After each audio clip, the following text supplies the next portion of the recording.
This is one of the questions at the end of Chapter 1. We have a solution of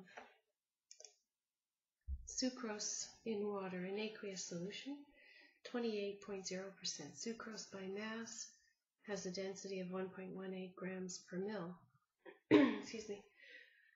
What mass of sucrose in grams is contained in 3.50 liters of this solution? Let's isolate the data and write them as what the book calls conversion factors. And so we have a mass percent composition of the solution that is 28.0 grams sucrose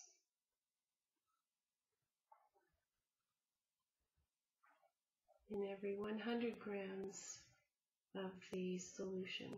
We'll just abbreviate it like that.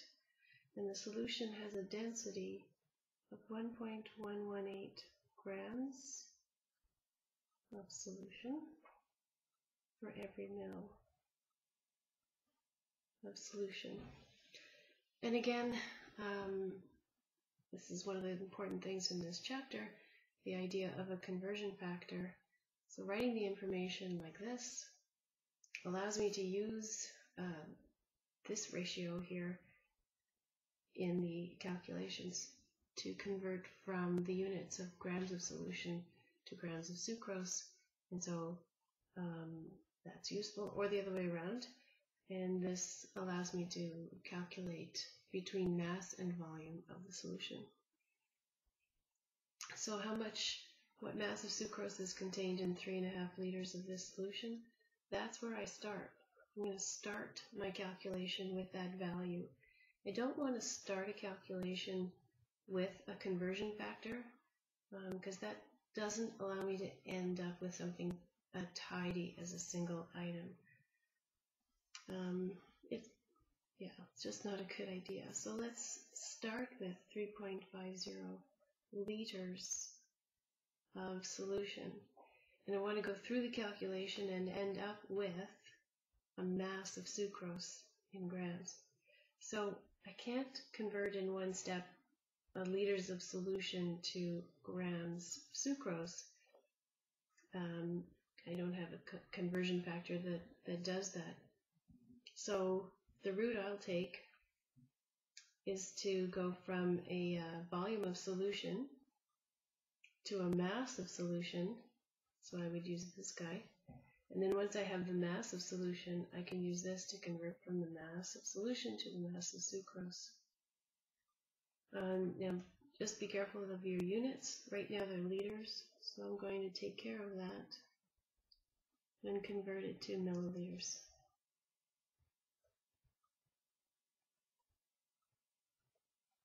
Okay, so this is still volume of solution, but it's in mils. And so now I'll multiply by a conversion factor that converts these units away into mass of solution. Okay, so every 1 mil of solution is a mass of 1.18 grams of solution. And I can see that so far my liters of solution cancel with liters of solution, mils of solution with mils of solution. So far what I've done is to convert 3.5 liters of solution to the corresponding number of mils, now to the corresponding mass, and finally I want to convert from a mass of solution or grams of solution to a mass in grams of sucrose.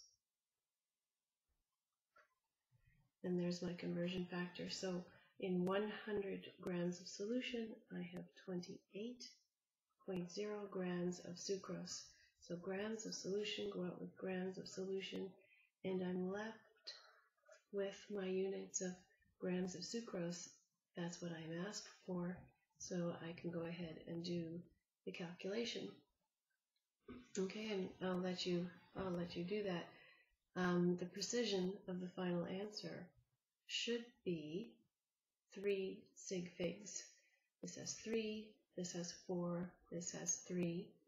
It's all multiplication and division, and so the precision of your answer should be the same as the precision of the least precise value introduced in that calculation. We spoke a lot about conversion pathways, in class. And so the conversion pathway that we have taken to solve this problem, we didn't write it down, but hopefully you had it in your head.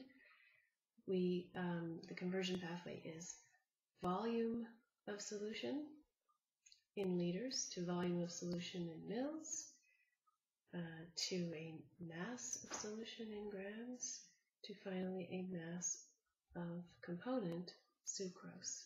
So if you were asked on a test to simply provide the conversion factor, the conversion pathway, then we wouldn't have to do this calculation, and we would simply say, all right, I'm going to start with my volume of solution, which is in liters. I would convert that to a volume of solution in mils. Once I have that, I would convert to a mass of solution, and that would be in grams. And as a last step, convert that to a mass of the component of the solution, specifically sucrose. That's also in grams. And that's the final step. So to go from liters to mils, that's a simple metric conversion. To go from volume of solution to mass of solution, I use density. And to convert from a mass of solution to a mass of a single component, here sucrose, I use a conversion factor to do that called the percent composition by mass. So that's why it's very useful at the beginning of the question to just read this and pull out your conversion factors, because they factor in.